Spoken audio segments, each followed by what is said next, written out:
Trump सरकार ने एक पुराने कानून को फिर से जिंदा कर दिया है, जिससे अमेरिका की पुलिस अब विदेशी नागरिकों को पहचान कर डिपोर्ट कर सकती है। यानी कि अब कोई भी प्रवासी अगर लोकल पुलिस की गिरफ्त में आता है तो उसे सीधे डिपोर्टेशन के प्रोसेस में डाला जा सकता है। ये एक ऐसा विवादित प्रोग्राम है जो फिर से चर्चा में आ गया है और उसका नाम है 287G प्रोग्राम। तो सवाल ये है कि क्या अब अमेरिका की लोकल पुलिस इमिग्रेशन ऑफिसर बन गई है? ये 287G क्या है, कैसे ट्रंप सरकार ने इसे तेजी से फैला दिया है और आखिर क्यों ये भारतीयों के लिए एक गंभीर चिंता का विषय है? आज इस वीडियो में हम आपको इन चारों सवालों का आंसर देंगे और बताएंगे कि ये जो चर्चा में आया है प्रोग्राम वो है क्या। तो चलिए फटाफट सारी चीजों पर बात कर लेते हैं।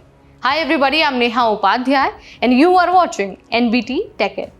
287G ये एक सेक्शन है इमिग्रेशन एंड नेशनैलिटी एक्ट का, जो पहली बार 1996 में लागू हुआ था, लेकिन 2002 में पहली बार फ्लोरिडा की पुलिस के साथ इसका समझौता हुआ और ये प्रोग्राम एक्टिव रूप से लागू किया गया।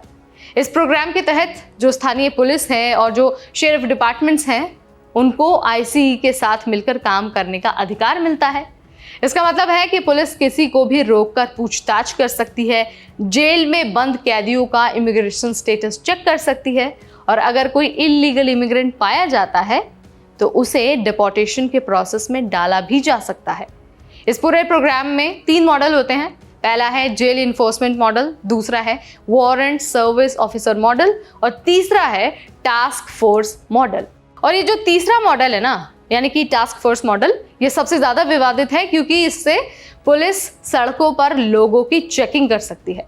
जब ट्रंप 2017 में पहली बार राष्ट्रपति बने तो उन्होंने जीरो टॉलरेंस पॉलिसी अपनाई। उन्होंने इस 287-9 प्रोग्राम को जबरदस्त तरीके से फैलाया। 2020 तक आते आते पूरे अमेरिका में 600 से ज्यादा ऐसे समझौते साइन हो चुके थे जिनके जरिए लोकल पुलिस इमिग्रेशन ऑफिसर की तरह काम कर सकती है। Florida, Texas, Georgia, north Carolina जैसे जो रिपब्लिकन शासित स्टेट्स हैं उनमें ये सबसे ज्यादा लागू हुआ। फ्लोरिडा में तो लॉटरी डिपार्टमेंट और वाइल्ड लाइफ कमीशन तक इस प्रोग्राम का हिस्सा बन गए थे। तो सबसे बड़ा सवाल ये है कि ये जो प्रोग्राम है, ये जो सारी चीजें हैं, उसका क्या भारतीय प्रवासियों से कुछ लेना देना है?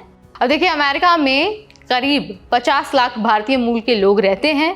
इनमें लाखों H1B वीजा होल्डर्स हैं, F1 वीजा होल्डर्स हैं और ग्रीन कार्ड होल्डर हैं। कई भारतीय ओवरस्टे यानी कि वीजा खत्म होने के बाद भी वहीं रह जाते हैं, जो इन्हीं प्रोग्राम्स के तहत पकड़े जाते हैं। टास्क फोर्स मॉडल के जरिए अब किसी को भी ट्रैफिक स्टॉप या फिर मामूली कारणों से रोका जा सकता है और अगर डॉक्यूमेंट सही नहीं निकलते हैं तो सीधे ICE की कस्टडी में आप पहुंच जाएंगे। रिजल्ट ये हुआ है कि डर का माहौल है हर तरफ। लोग पुलिस को क्राइम की रिपोर्ट तक नहीं करते और भारतीय लोगों के बीच भी इसका असर देखने को मिल सकता है। अब देखिए, अगर डिपोर्टेशन तेज हुआ तो रोजगार और रेपुटेशन दोनों को भारी नुकसान हो सकता है। इसके अलावा जो लोग अमेरिका जाकर अपना करियर बनाना चाहते हैं, अच्छी नौकरी हासिल करना चाहते हैं, उनके भी सपनों पर पानी फिर सकता है। बहुत सारी नागरिक अधिकार संस्थाएं और वकील इस प्रोग्राम का विरोध कर रहे हैं। अगर हम उनकी जो एक मेजर कंसर्न है उसकी बात करते हैं तो सबसे पहले जो उनका कंसर्न है वो है रेशियल प्रोफाइलिंग, यानी कि पुलिस सिर्फ शक के आधार पर भी किसी को भी रोक सकती है।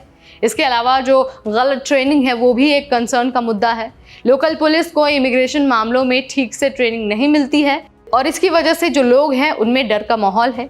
इसके अलावा लोग अपने आप को असुरक्षित भी महसूस कर रहे हैं।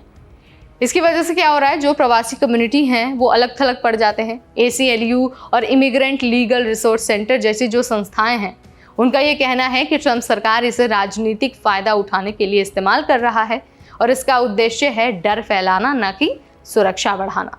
ट्रंप ने 2024 के चुनाव में फिर से बाजी मारी और बन गए अमेरिका के प्रेसिडेंट और जब से उन्होंने सत्ता संभाली है उसके बाद से ही वो अपने इमिग्रेशन क्रैकडाउन की ओर सख्ती से बढ़ रहे हैं। जब वो प्रचार करते थे तब भी उन्होंने कहा था कि जब वो प्रेसिडेंट बनेंगे तो इमिग्रेशन के नियमों को सख्त करेंगे। इसके अलावा उन्होंने ये भी कहा था कि बहुत सारे ऐसे कंट्रोवर्शियल प्रोग्राम्स हैं जिनमें बदलाव करना बहुत ज़रूरी है और अब जब ट्रंप ने सत्ता संभाल लिया है तो वो एक एक करके बहुत सारे प्रोग्राम्स में बदलाव कर रहे हैं, चाहे वो TPS को एंड करना हो या फिर अब 287G को दोबारा से शुरू करना। तो ये सारी चीज़ें ऐसी हैं जो हम आपको लगातार बताते ही रहते हैं, लगातार आपको अपडेट देते ही रहते हैं। तो ये हमने आपको बता दिया है कि ये जो 287G है, जो इतना विवादित है, आखिर ये प्रोग्राम है क्या, काम कैसे करता है और इसमें जो मेजर कंसर्न है वो क्या क्या है। अब वीडियो अगर आपको पसंद आया है, इन्फॉर्मेटिव लगा है, तो इसे लाइक और शेयर करना बिल्कुल ना भूलें। ऐसे अपडेट्स के लिए stay tuned to NBT Tech Ed।